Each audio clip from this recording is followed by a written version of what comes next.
The Jungian, daily. Soren was arranging dried beetles in a display case when she realized she'd been dating the same person for 8 years.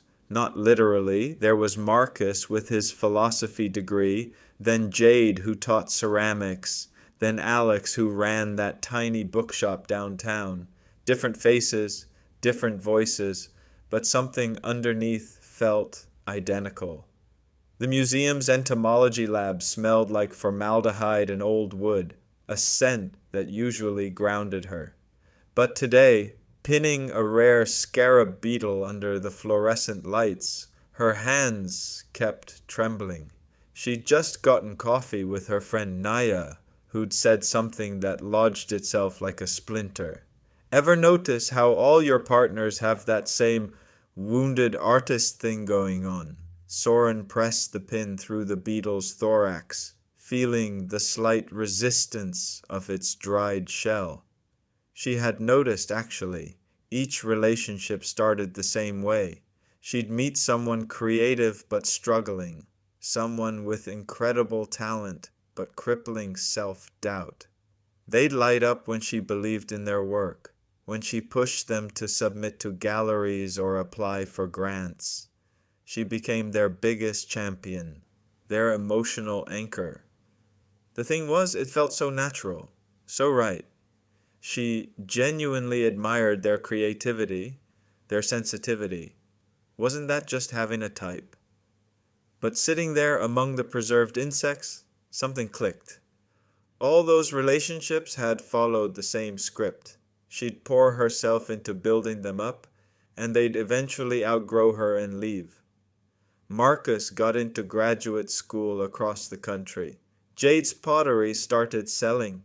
And suddenly, Soren felt too practical for her artistic circles. Alex's bookshop took off, and he began talking about how he needed someone who understood the creative struggle. Each time, she'd felt abandoned and confused. She'd supported their dreams. Why wasn't that enough? Soren moved to the next specimen, a blue morpho butterfly. Even pinned and lifeless, its wings caught the light with an almost painful beauty. She thought about her own abandoned paintings, tucked away in her apartment closet. She'd been good once, maybe even talented, but practical Soren had emerged during college. The one who switched from art to biology, who got a steady job, who dated dreamers instead of dreaming herself. The lab door creaked as her colleague Henrik returned from lunch. "How's the new collection coming?" he asked, peering over her shoulder. "Good," she said, but her voice sounded strange. "Henrik, can I ask you something weird? What drew you to your wife initially?" He laughed, settling at his own workstation. "Her terrible jokes, honestly, and how she argues with the radio news. She's got this fire I never had." He paused, organizing his tools. "Though, I guess what I really loved was how she made me want to be more like her in a way, more passionate about things." Soren's hand stilled. More like her. That was it. She wasn't falling for these people despite their struggles. She was falling for them because of what they represented. The creative courage she'd abandoned. The willingness to risk everything for something beautiful. The part of herself she'd carefully preserved under glass, but never let live. She was attracted to her own disowned creativity, walking around in other people's bodies. The afternoon light shifted through the lab windows, casting long shadows across her specimens.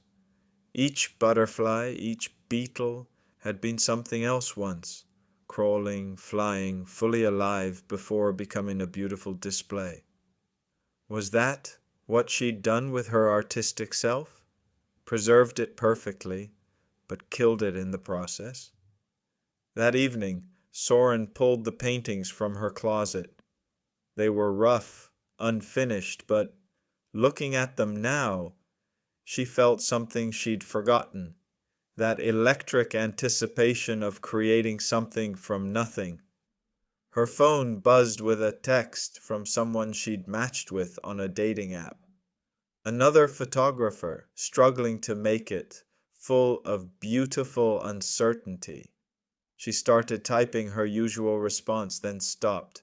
Maybe it was time to stop collecting other people's dreams and start living her own.